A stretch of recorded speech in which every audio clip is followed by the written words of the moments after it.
इस कहानी में सबसे पहले हम वीरा को देखते हैं जो सुबह सुबह उठकर अपने घर के बाड़े में जाता है और वहां अपने सुअरों की देखभाल करता है, उन्हें नहलाता है, खाना खिलाता है और उनके साथ बहुत प्यार से पेश आता है। इसके साथ ही हम रूलिंग पार्टी के डिस्ट्रिक्ट सेक्रेटरी रत्नावेलु को देखते हैं। उसने अपने घर में कई सारे पालतू कुत्ते रखे हैं। रत्नावेलु के कहने पर उसके आदमी कुत्तों को लेकर एक मैदान में जाते हैं जहां वो लोग उन कुत्तों की रेस करवाते हैं। रत्नावेलु को यकीन होता है कि उसका कुत्ता ही जीतेगा, इसलिए रेस में उसने बहुत सारे पैसे भी लगाए थे। लेकिन इस रेस में रत्नावेलु का कुत्ता हार जाता है जिससे कि उसे बहुत नुकसान होता है। रत्नावेलु घर आता है, उस कुत्ते को लेकर सीढ़ियों से छत पर जाता है और लोहे की एक रॉड लेकर पीट पीट कर उसे मार देता है। इसके बाद हम देखते हैं वीरा के पिता और रूलिंग पार्टी के एमएलए मामन्नन को, जो कि पिछले 10 साल से उस एरिया का एमएलए है और अपने काम को बहुत ही ईमानदारी से करता है। मामन्नन पिछड़ी जाति से है लेकिन हर किसी के साथ बहुत ही प्यार से पेश आता है। अब असली कहानी शुरू होती है। वीरा घर से अपने काम पर निकलता है। घर पर उसके पिता मामन्नन भी होते हैं लेकिन वीरा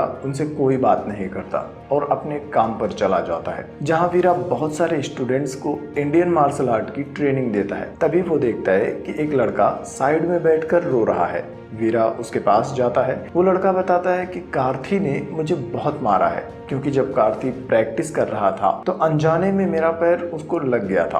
कार्थी ऊंची जाति का लड़का होता है इसलिए वो लड़का कार्थी से डर रहा था। वीरा उससे कहता है कि मुकाबले में कौन जीतेगा इससे फर्क नहीं पड़ता, लेकिन सबसे पहले डरता कौन है इससे फर्क पड़ता है। जिसके बाद वीरा उन दोनों के बीच एक प्रैक्टिस फाइट करवाता है। इस फाइट में दोनों बराबर ही होते हैं। फिर वीरा उनके पास आता है और कार्थी से कहता है कि किसी को भी यह सोचकर नहीं मारना चाहिए कि वो फाइट बैक नहीं करेगा और ना ही ये सोचकर डरना चाहिए कि मैं उनसे लड़ नहीं पाऊंगा।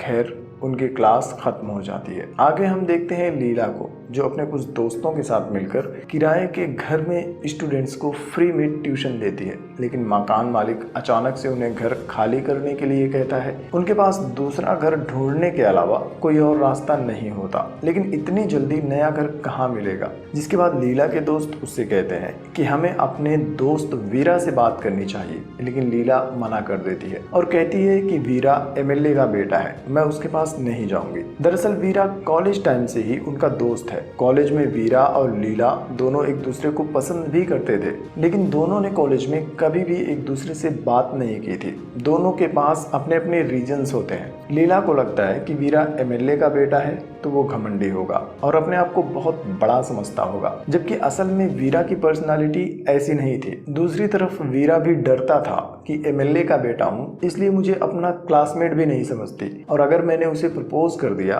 तो गुस्से में पता नहीं क्या करेगी। खैर, अपने दोस्तों के कहने पर लीला मजबूर हो जाती है और वो लोग वीरा से मिलने के लिए उसके घर जाते हैं। वीरा घर पर नहीं होता और उनकी मुलाकात होती है एमएलए मामन्नन से। मामन्नन उन्हें बैठने को कहता है और वीरा की माँ से वीरा को बुलाने के लिए कहता है। वीरा की माँ लीला को देखते ही पहचान जाती है क्योंकि कॉलेज में भले ही वीरा ने लीला से बात नहीं की थी, लेकिन उसकी एक फोटो अपनी किताब में रखता था जिसे वीरा की माँ ने देख लिया था। वीरा की माँ उनके पास जाती है और उन्हें बताती है कि वीरा अपने बाड़े में सुअरों के साथ है। वो सबको वीरा के पास जाने के लिए कहती है, लेकिन लीला को रोक लेती है। पूछने पर लीला उन्हें बताती है कि वीरा ने कॉलेज में कभी भी मुझसे बात नहीं की है। जिसके बाद वीरा की माँ कहती है कि वो तुम्हारे साथ भी वही कर रहा है जो अपने पापा के साथ पिछले कई सालों से कर रहा है, उनसे भी बात नहीं करता। लीला यह सुनकर शॉक हो जाती है और उसकी माँ से पूछती है कि आखिर वीरा अपने पापा से बात क्यों नहीं करता।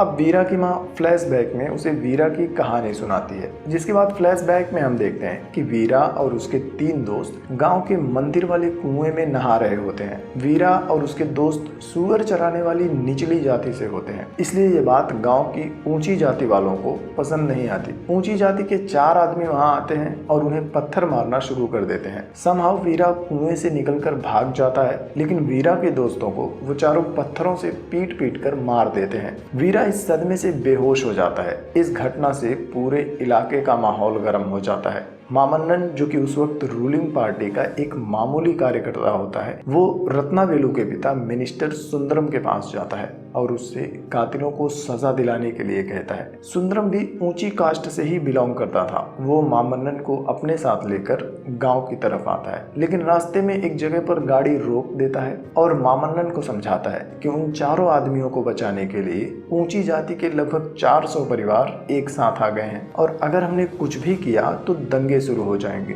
और वो तुम्हारी कम्युनिटी के 40 परिवारों पर हमला कर देंगे। इसलिए फिलहाल बदला लेने से ज्यादा जरूरी ये है कि तुम उन 40 परिवारों की हिफाजत करो जो तुम पर भरोसा करते हैं। बदले में तुम्हें पार्टी में एक इम्पोर्टेंट पोजीशन दे दी जाएगी। मामन्नन मजबूर होकर उनकी बात मान जाता है, जिसके बाद अखबार में खबर छपती है कि कुएं की दीवार गिरने से उसमें नहा रहे 3 बच्चों की मौत हो गई है। कुछ दिनों बाद वीरा को होश आता है। सच्चाई जानने के बाद वीरा अपने घर से भाग जाता है। वीरा के माँ बाप उसको ढूंढने की कोशिश करते हैं लेकिन नहीं मिलता। वीरा रेलवे स्टेशन पर होता है। तब मार्शल आर्ट के एक मास्टर उसके पास आते हैं और वीरा को लेकर अपने घर आ जाते हैं, जिसके बाद मामन्नन वीरा को घर वापस लाने के लिए जाता है, लेकिन वीरा अपने घर वापस नहीं आता। उस दिन के बाद से मास्टर जी ने उसे पाला था। समय के साथ साथ वीरा घर वापस तो आ गया, लेकिन उस घटना के बाद से ही वीरा ने अब तक अपने पिता से बात नहीं की थी। वीरा की माँ से उसकी सच्चाई जानने के बाद लीला भी उसके पास आती है, लेकिन अब वो वीरा से बात करना शुरू कर देती है। वीरा उनसे कहता है कि बच्चों को फ्री में ट्यूशन देने के लिए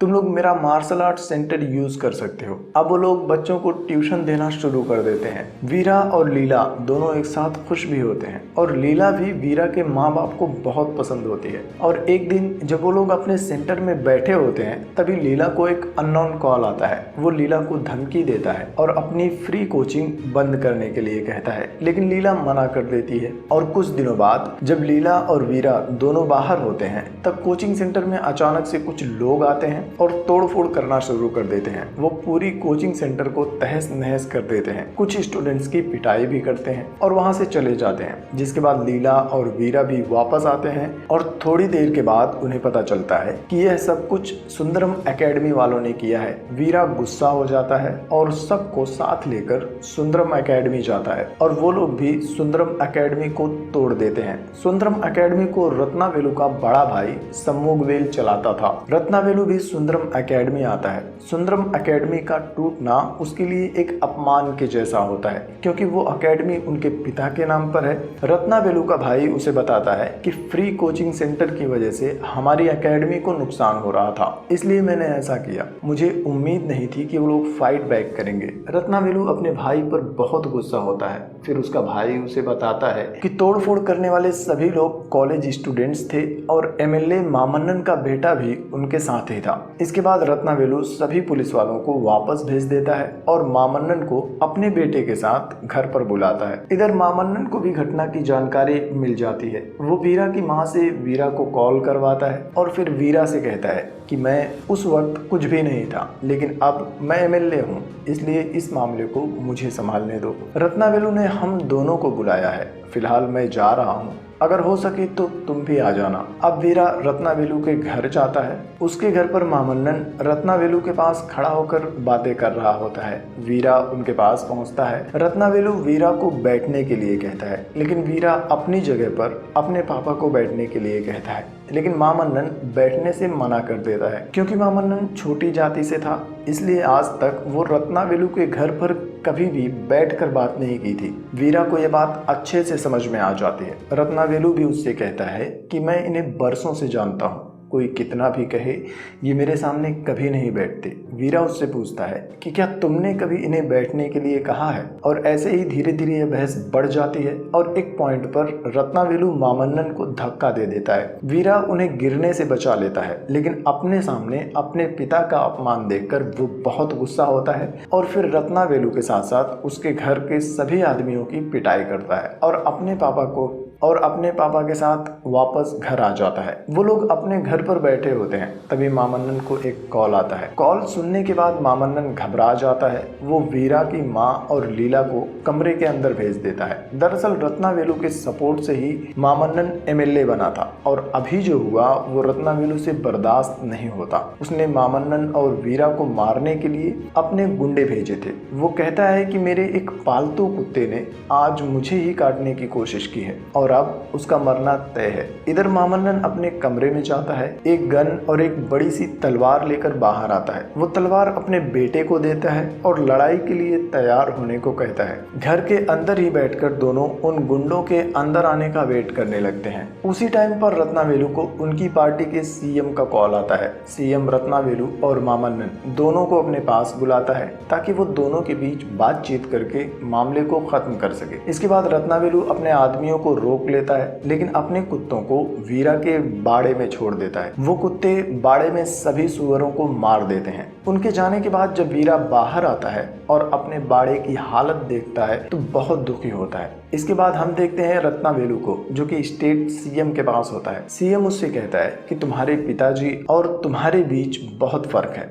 तुम्हारे पिता हर एक जाति वालों के साथ ठीक से पेश आते थे, लेकिन तुम ऐसे नहीं हो और अगर तुम पार्टी में अपनी पोस्ट वापस से बचाना चाहते हो तो तुम्हें मामन्नन से प्रॉपर अपॉलजी मांगनी होगी। रत्नावेलु इनकार कर देता है और पार्टी छोड़कर चला जाता है। जिसके बाद मामन्नन भी सीएम से मिलने के लिए उनकी केबिन में आता है। वीरा बाहर बैठा होता है, लेकिन अचानक से वो दौड़कर जबरदस्ती सीएम के केबिन में घुस जाता है। दरअसल वो देखना चाहता था कि कहीं सीएम ने भी उसके पिता को खड़ा तो नहीं रखा है। वो देखता है कि मामन्नन और सीएम दोनों बैठकर बात कर रहे होते हैं। जिसके बाद वीरा बाहर आ जाता है। अंदर केबिन में सीएम मामन्नन से कहता है कि तुम्हारे क्षेत्र में लोगों को तुम पर भरोसा है। 6 महीने बाद इलेक्शन है और इस इलेक्शन को जीत कर ही तुम रत्नावेलु को हरा सकते हो। मामन्नन और वीरा दोनों घर वापस जा रहे होते हैं, तभी एक ट्रक उनकी गाड़ी के सामने आकर रुक जाता है। उनका एक्सीडेंट होने से बच जाता है। उसी वक्त रत्नावेलु उनकी गाड़ी में आता है। रत्नावेलु उनसे कहता है कि मैं दिखाना चाहता था कि मैं तुम्हें मार सकता हूँ, लेकिन अब मैं तुम्हें मारूंगा नहीं, मैं तुम्हें इलेक्शन में हराऊंगा। उसके बाद समाज में तुमने जो इज्जत कमाई है उसे भी खत्म करूंगा। लेकिन तब तक मामन्नन उसके ऊपर अपनी गन तान देता है। मामन्नन अपने बेटे की वजह से अब बदल चुका था। उसके अंदर हिम्मत आ चुकी थी। वो रत्नावेलु को गाड़ी से बाहर निकाल देता है। वो लोग वापस से घर आ जाते हैं। इधर रत्नावेलु अपोजिशन पार्टी के लीडर के पास जाता है और अपोजिशन पार्टी ज्वाइन कर लेता है। खुद चुनाव नहीं लड़ता, अपने एक कैंडिडेट को मामन्नन के अगेंस्ट खड़ा कर देता है। दोनों अपना अपना नॉमिनेशन भरते हैं और इलेक्शन प्रचार शुरू कर देते हैं। अब रत्नावेलु हर तरह से मामन्नन का इलेक्शन प्रचार रोकने में लग जाता है। वो कास्ट एसोसिएशन के लीडर्स को बुलाता है और उनसे कहता है कि कुछ भी हो जाए मामन्नन को अपने अपने इलाकों में पैर जमाने मत देना। लेकिन वो लोग कहते हैं कि हम तुम्हारी बात क्यों माने, तुमने अब तक हमारे लिए कुछ नहीं किया है, तुम्हें बस इलेक्शन के टाइम पर हमारी याद आती है और अगर तुम चाहते हो कि तुम्हारी बात माने तो तुम्हें हमारे पैर पकड़कर अपने किए हुए की माफी मांगनी होगी, क्योंकि यही हमारा कल्चर है और एसोसिएशन का फैसला भी है। दुखी मन से ना चाहते हुए भी रत्नावेलु आखिरकार उनके पैरों में गिरकर माफी मांग लेता है। जिसके बाद वो सब मामन्नन को रोकने के लिए तैयार हो जाते हैं। इसके बाद मामन्नन जिस गाँव में भी जाता है वहाँ रत्नावेलु के लोग मिल जाते हैं जो मामन्नन को गाँव में घुसने भी नहीं देते और गांव के बाहर से ही उन्हें भगा देते हैं। दूसरी तरफ रत्नावेलु के सपोर्ट से अपोजिशन वाले जमकर प्रचार करते हैं। मामन्नन के पोस्टर्स फाड़कर अपने पोस्टर चिपका देते हैं। धीरे धीरे वीरा और मामन्नन दोनों बहुत परेशान हो जाते हैं और वीरा अपना इलेक्शन प्रचार रोक देता है। वो लोग अपने घर में होते हैं, तभी उनके घर के बाहर सभी स्टूडेंट्स आ जाते हैं। वो वीरा से कहते हैं कि कास्ट एसोसिएशन ने आपको रोका है तो क्या हुआ, हमारी मर्जी, हम अपने घर पर जिसको भी चाहें एज ए गेस्ट इनवाइट कर सकते हैं। और वो सब लोग वीरा को अपने अपने घर पर बुलाते हैं और बहुत रिक्वेस्ट करने पर वीरा उनकी बात मान जाता है और उन सभी के घर जाकर अपना प्रचार करने लगता है। इसके बाद रत्नावेलु की टेंशन बढ़ जाती है। वो फिर से कास्ट एसोसिएशन के एक लीडर को बुलाता है। वो लीडर रत्नावेलु से कहता है कि यंग स्टूडेंट्स किसी की बात सुनने को तैयार नहीं है, इसलिए हम सब मजबूर हैं और उन्हें रोक नहीं पा रहे। उन्हें रोकने के लिए अब हमें शहर में कुछ बड़ा करना होगा। रत्नावेलु गुस्सा हो जाता है। वो कहता है कि तुमने मुझसे अपने पैर पकड़वा लिए और अब उन्हें रोक नहीं पा रहे हो। गुस्से में आकर रत्नावेलु उस लीडर को ठीक उसी तरह से जान से मार देता है जैसे शुरू में उसने अपने हारे हुए कुत्ते को मारा था। लीडर की मौत के बाद उसका फ्यूनरल होता है। श्रद्धांजलि देने के लिए मामन्नन भी अपने लोगों के साथ लीडर के घर पर आता है। वहाँ रत्नावेलु के लोग पहले से ही तैयार होते हैं। वो मामन्नन के खिलाफ नारेबाजी करना शुरू कर देते हैं और उसे धक्के मारकर फ्यूनरल से भगा देते हैं। इसके बाद मामन्नन अपना प्रचार पूरी तरह से रोक देता है। एक तरफ मामन्नन शांत होता है तो दूसरी तरफ रत्नावेलु के लोग वायलेंटली अपना प्रचार करते हैं। वो उन सभी स्टूडेंट्स को मारते हैं जिन्होंने मामन्नन और वीरा को सपोर्ट किया था। खैर वोटिंग पूरी हो जाती है और गिनती का दिन भी आ जाता है। मामन्नन और वीरा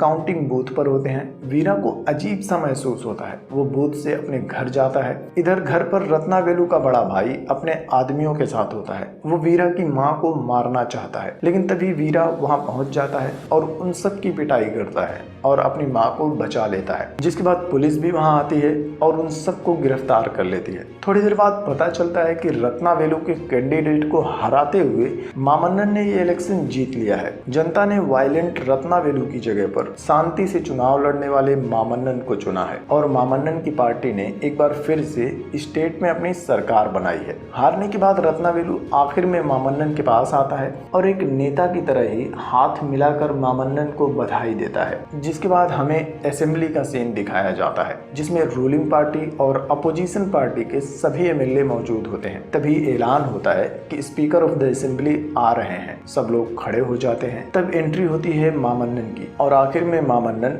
as a speaker of the assembly speech देते हैं कि हम सब एक जैसे पैदा होते हैं। भले ही हम सब अलग अलग काम करते हैं लेकिन फिर भी हम सब एक समान हैं। और इसी के साथ यह फिल्म खत्म हो जाती है जो आपको नेटफ्लिक्स पर देखने के लिए मिल जाएगी।